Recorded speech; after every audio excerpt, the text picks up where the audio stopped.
अगर एक बार गंगा सागर भारत के तीर्थों में से एक महातीर्थ है। गंगा जी इस स्थान पर आकर सागर में मिलती है। इस स्थान पर राजा सगर के 60,000 पुत्रों को मोक्ष प्राप्त हुआ था। यहाँ मकर संक्रांति पर बहुत बड़ा मेला लगता है, जहाँ लाखों श्रद्धालु गंगा स्नान के लिए आते हैं। कहते हैं यहाँ पर संक्रांति पर स्नान करने से 100 अश्वमेध यज्ञ और 1000 गौएं दान करने का फल मिलता है। भारत की नदियों में से सबसे पवित्र गंगा नदी है, जो गंगोत्री से निकलकर पश्चिम बंगाल में आकर सागर में मिलती है। गंगा का जहाँ सागर में मिलन होता है, उस स्थान को गंगा सागर कहते हैं। इसे सागर द्वीप भी कहा गया है। यह स्थान देश में आयोजित होने वाले तमाम बड़े मेलों में से एक गंगा सागर मेले के लिए सदियों से विख्यात है।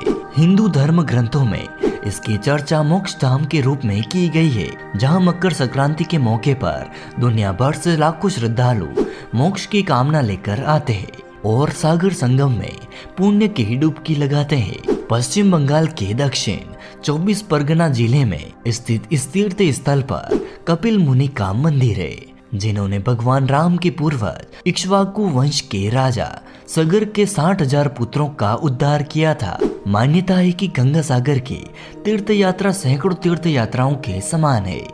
हर किसी को यहाँ आना नसीब नहीं होता है। इसकी पुष्टि एक प्रसिद्ध लोकोक्ति से होती है, जिसमें कहा गया है कि सारे तीर्थ बार बार, गंगा सागर एक बार। हालांकि यह उस जमाने की बात है जब यहाँ पहुँचना बहुत ही कठिन था।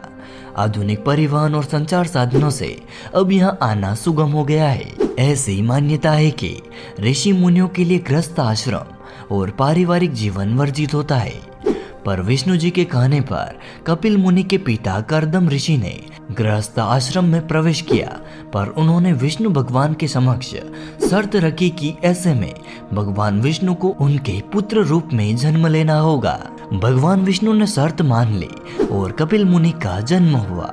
बाद में उन्हें विष्णु का अवतार माना गया। आगे चलकर गंगा और सागर के मिलन स्थल पर कपिल मुनि आश्रम बना। कपिल मुनि आश्रम बनाकर तप करने लगे। इसी दौरान राजा सगर ने अश्वमेध यज्ञ आयोजित किया। इसके बाद यज्ञ के अश्वों को स्वतंत्र छोड़ दिया गया। ऐसी परिपाटी है कि ये अश्व जहाँ से गुजरते हैं, वे राज्य अधीनता स्वीकार करते हैं। अश्व को रोकने वाले राजा को युद्ध करना पड़ता है। राजा सगर ने यज्ञ अश्वों की रक्षा के लिए उनके साथ अपने 60,000 पुत्रों को भेजा था। इसके बाद अचानक से यज्ञ अश्व गायब हो गया। खोजने पर यज्ञ अश्व कपिल मुनि के आश्रम में मिले। परिणाम स्वरूप सागर पुत्र साधारणतः ऋषि से नाराज हो गए, उन्हें अपशब्द कहने लगे। ऋषि ने उनसे नाराज होकर उन्हें एक श्राप दिया और उन सभी को अपने नेत्रों के तेज से भस्म कर दिया। मुनि के श्राप के कारण उनकी आत्मा को मुक्ति नहीं मिली। काफी वर्षों के बाद राजा सगर के पुत्र राजा भगीरथ कपिल मुनि से माफी मांगने पहुंचे। कपिल मुनि राजा भगीरथ के व्यवहार से प्रसन्न हुए। उन्होंने कहा कि गंगा जल से ही राजा सगर के 60,000 मृत पुत्रों को मोक्ष संभव है। राजा भगीरथ ने अपने अथक प्रयास और तप से गंगा को धरती पर उतारा था। अपने पुरखों के भस्म स्थान पर गंगा को मकर संक्रांति के दिन लाकर उनकी आत्मा को मुक्ति और शांति दिलवाई। यही स्थान गंगा सागर कहलाया।